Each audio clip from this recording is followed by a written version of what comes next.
So, your uncle. What's wrong with him? He's possessed. As in the devil? Something like that. He says a dark man is following him, watching him at all times. What do you make of it?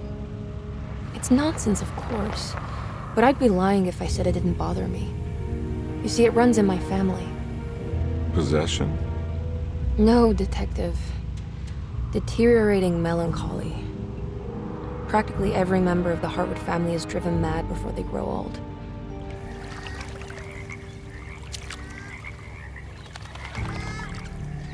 But Jeremy didn't kill himself. Is that why he's at Derceto? Despite being convinced that he is truly possessed, he decided to put his last chips on Dr. Gray and his psychoanalysis, figuring he might stumble upon some cure.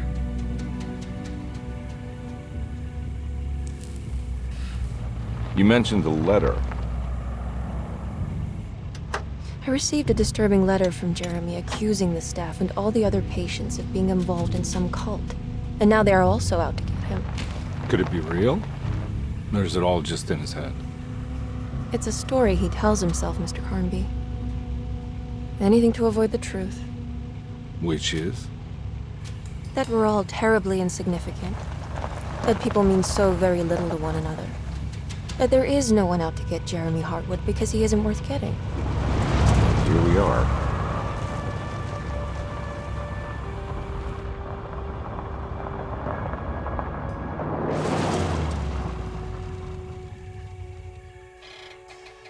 My uncle's not well, Mr. CARNBY. I want to make sure he's all right. Then what's my part in this? You couldn't get a cab? I just wouldn't feel safe going alone.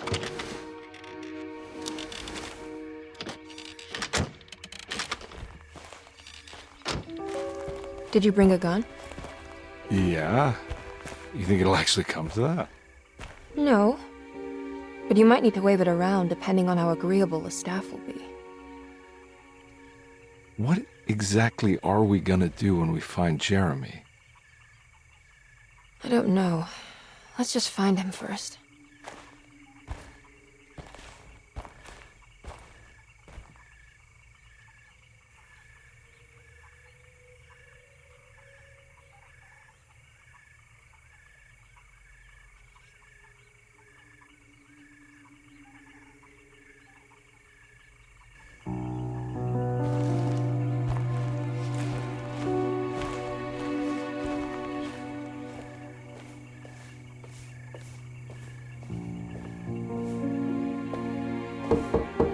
Hello? Hello? Looks abandoned. It can't be. There has to be someone around. Wait here. I'll go around back.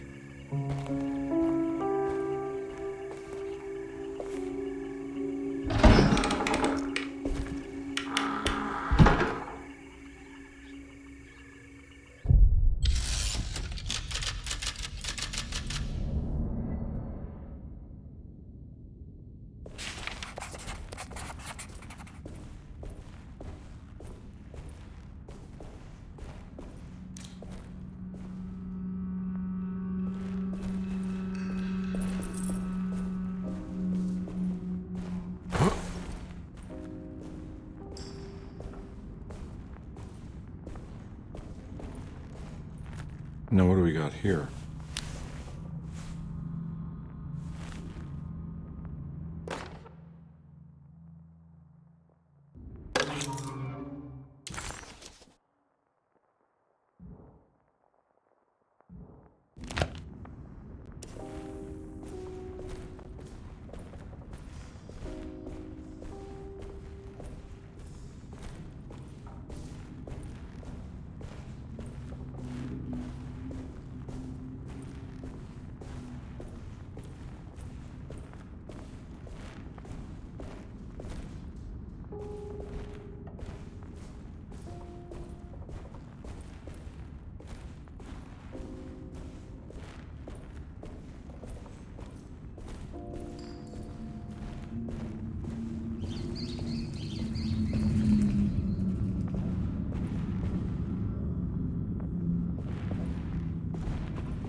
Nah, I'm not getting in there.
That's one big tree to fit inside a conservatory.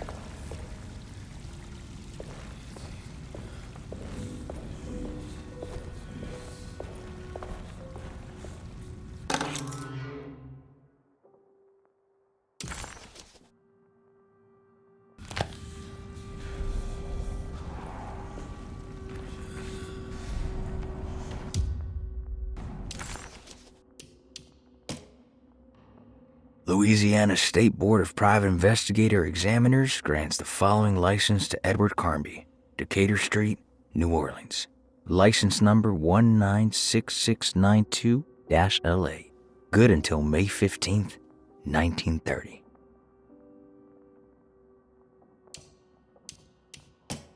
Now, CARNBY, why am I hearing from Gloria Allen that you got some job at the loony bin?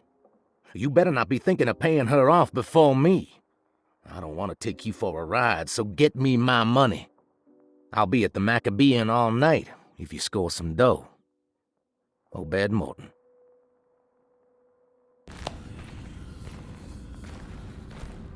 Huh? What?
Don't mind if I do.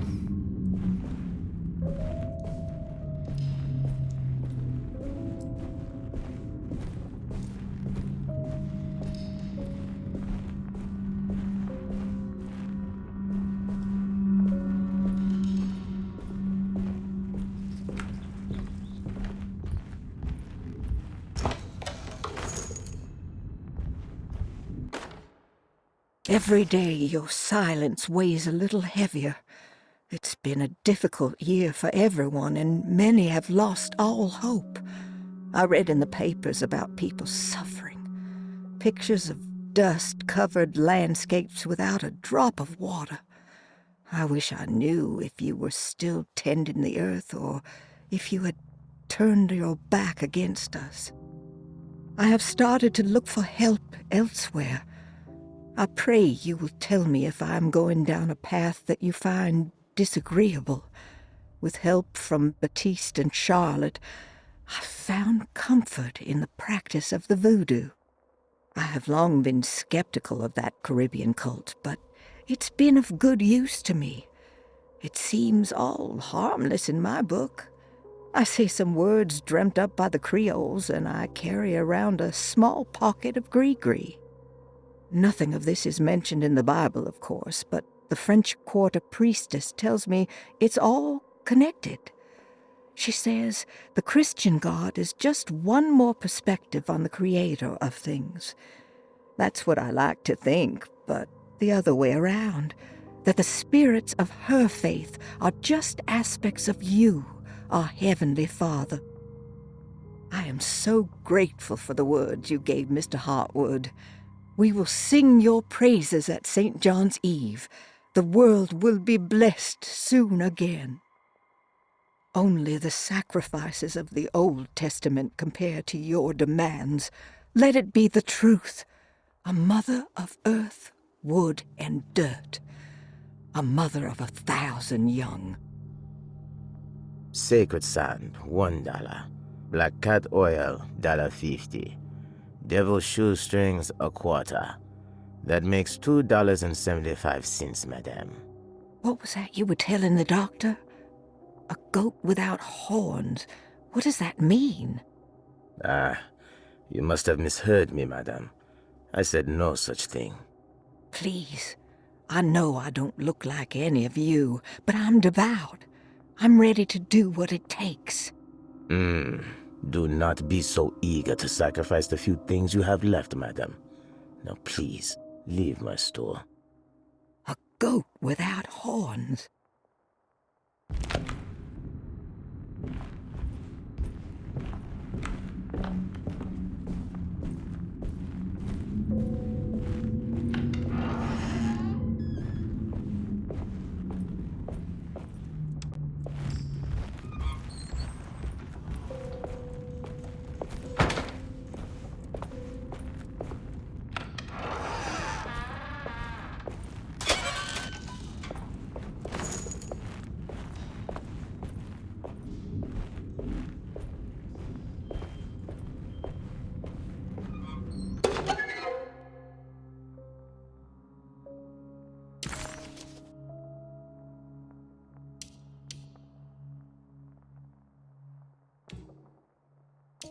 Derceto, the old plantation building, was ready to fall, but kept alive by some starry-eyed carpetbagger called Dr. Gray. Seeing how the staff couldn't even be bothered with answering the door, Detective CARNBY figured they would just head inside and grab Jeremy. He just needed to open the front door for Emily first, so she could talk to her uncle. What was that?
I need the key.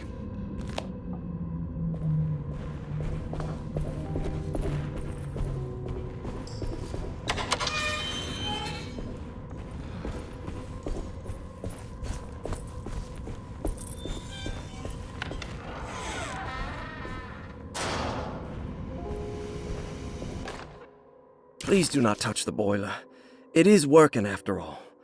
While the sabotage has caused a leak, only the decorative plate has been completely ruined. Let's wait for Mr. Chance to turn up and he can take a look at the leak.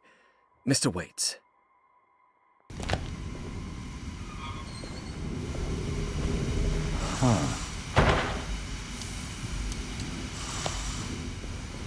That doesn't look safe.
Okay.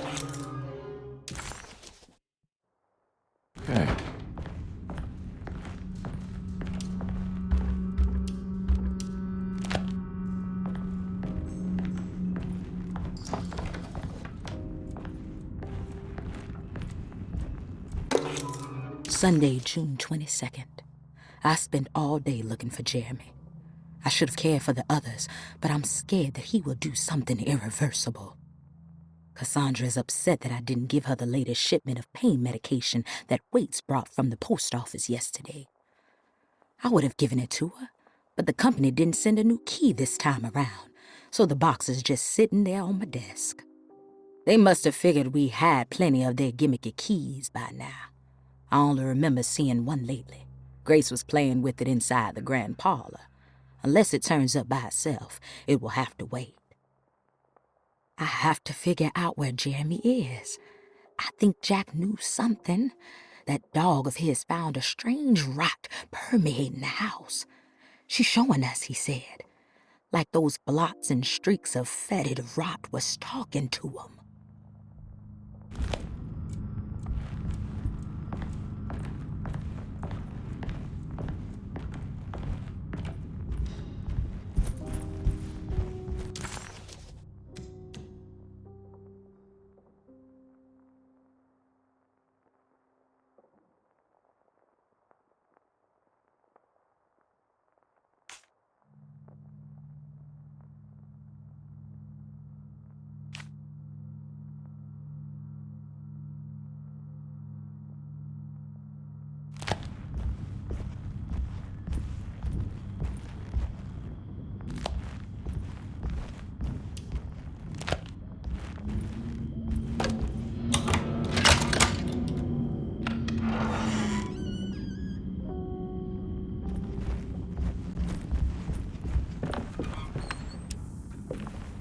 It's wedged shut.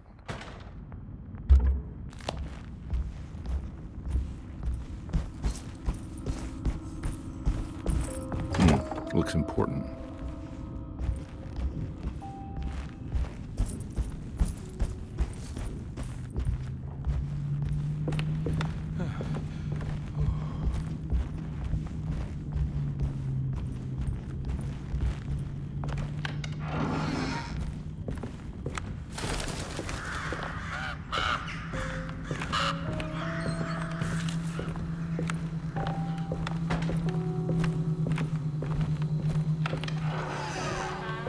Oh.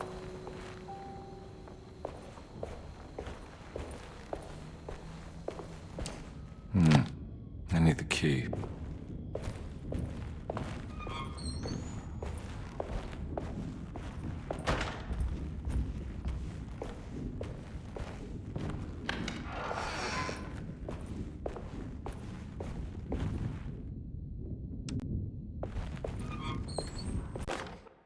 The Great Depression. President Hoover raises tariffs on over 20,000 imported goods in an act to protect American labor.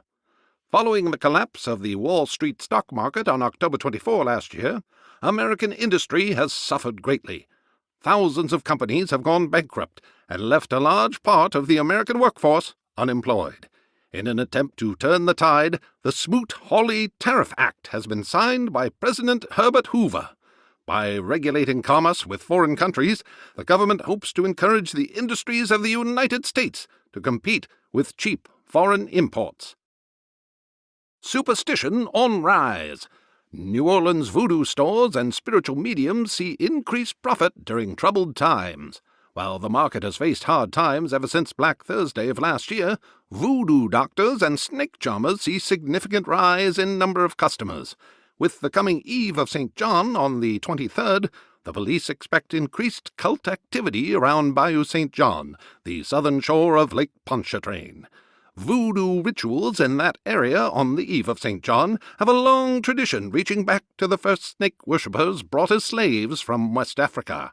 During the 19th century, its practice was popularized by the legendary Marie Laveau and has since been embraced by many of the Creoles and the surviving aristocracy of the French Quarter. Author seeks asylum. Rumors regarding author Cassandra Beauregard making Derceto her home verified. Derceto Hospital is an old plantation building on the eastern shores of Lake Pontchartrain. While often considered an asylum for the insane, residing Dr. Elmore Lee Gray prefers to think of it as a convalescent home, a place where you can go to rest. The patient list is kept secret, but thought to include many of the black sheep of wealthy families, because at Derceto, treatment does not come for free. Local author Cassandra Beauregard has now been confirmed by her own admission. She's been lauded as a powerful Creole voice and written many successful books. Lately it was reported from Hollywood that she has finished a moving picture manuscript titled Slaughter Gulch. That film is set to hit the theaters next year.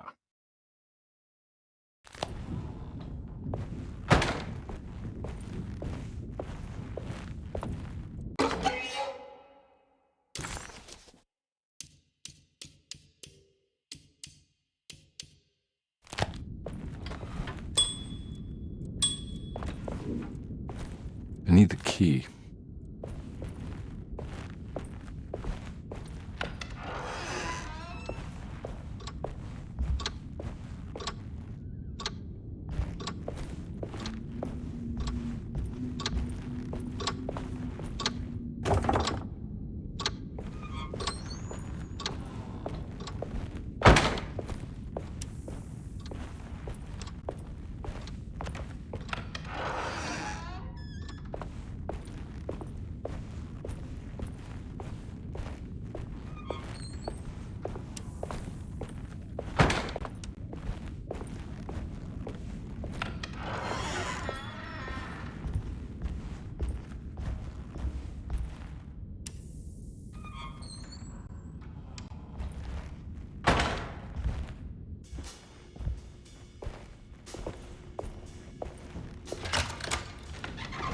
Thanks.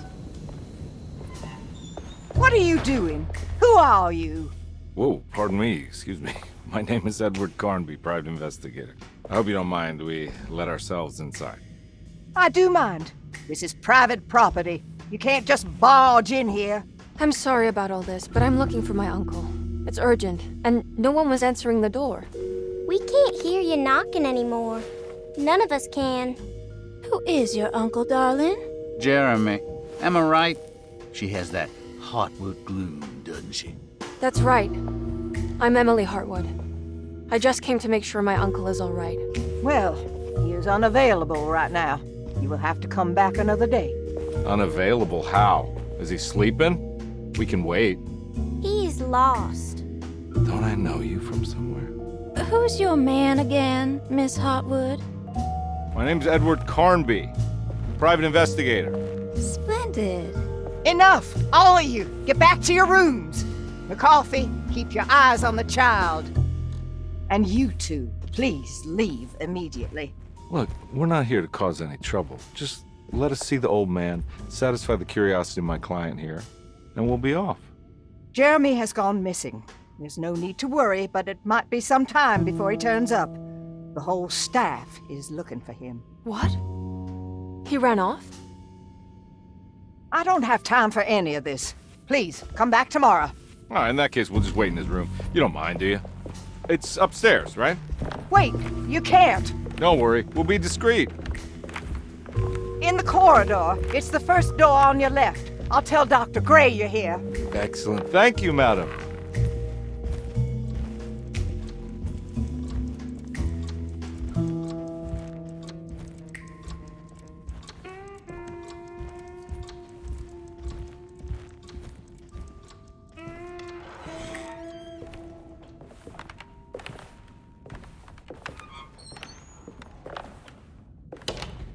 All right, here we are. Let's look around. See if we can dig up any clues.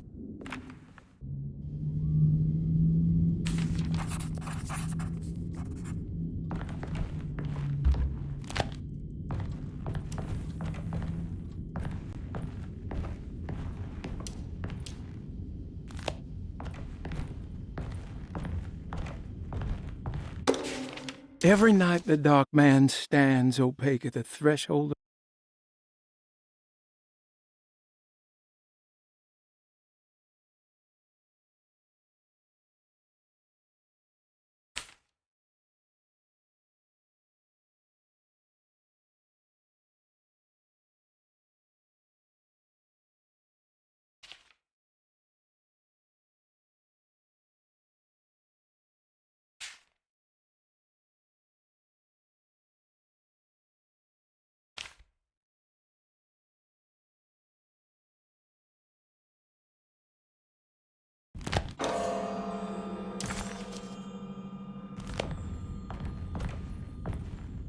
I found a book full of peculiar notes.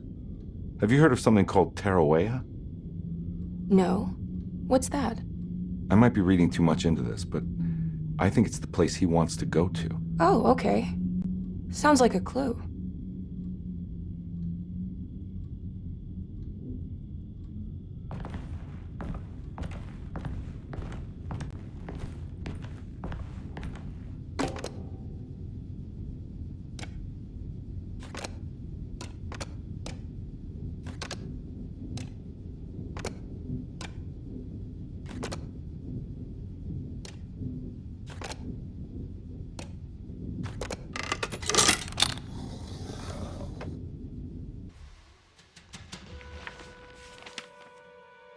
Hey, you know anything about this? Looks like some sort of talisman. No, I don't. Oh, help me out here, will you?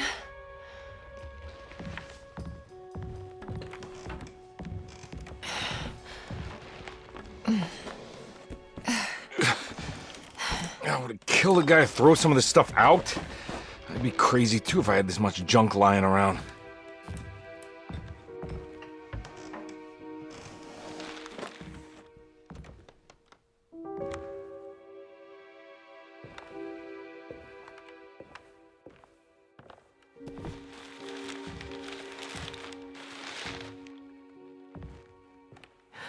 Oh, wow.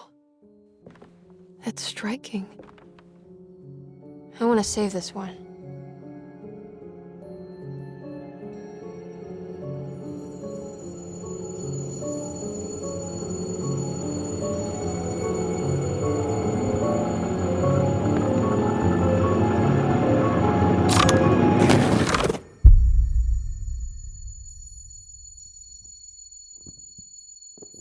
All right, come on.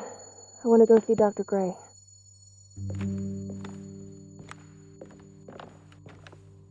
Come on, let's go. Yeah, I'm coming.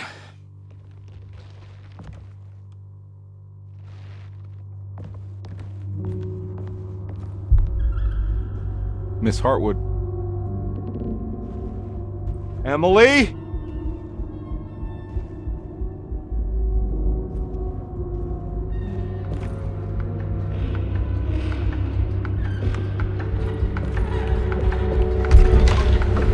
What the hell is going on? Where am I?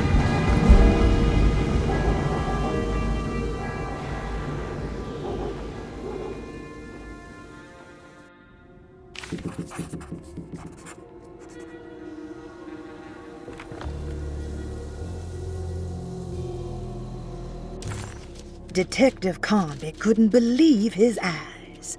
The French Quarter scene before him was dark and sinister. The only sign of life he could see from Jeremy's balcony was the light coming from a lone corner store.